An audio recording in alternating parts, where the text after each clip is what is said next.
Lorry ಚಕ್ರಕ್ಕೆ ಸಿಲುಕಿ ವ್ಯಕ್ತಿಯೋರ್ವ ಸ್ಥಳದಲ್ಲೇ ಸಾವು.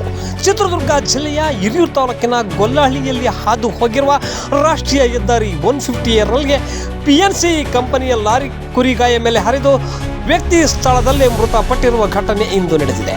ಲಾರಿ ಚಕ್ರಕ್ಕೆ ಸಿಲುಕಿ ಮೃತಪಟ್ಟ ವ್ಯಕ್ತಿಯನ್ನ ಗೊಲ್ಲಹಳ್ಳಿ ಗ್ರಾಮದ ವಿಶ್ವೇಶ್ವರಯ್ಯ ಎಂದು ಗುರುತಿಸಲಾಗಿದ್ದು, ರಸ್ತೆ ದಾಟುತ್ತಿದ್ದ ವೇಳೆ ಈ ಅಪಘಾತ ಸಂಭವಿಸಿದ್ದು ಗ್ರಾಮಸ್ಥರು PNC ಕಂಪನಿ ವಿರುದ್ಧ ಆಕ್ರೋಶ ಹೊರ ಹಾಕಿದ್ದಾರೆ.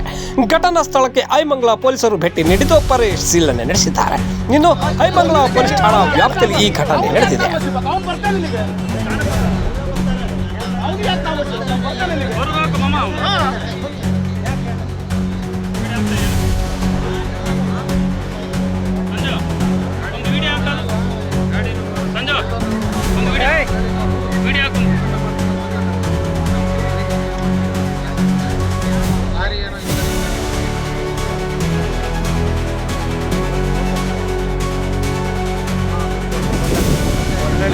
ಯಾಕಂದ್ರೆ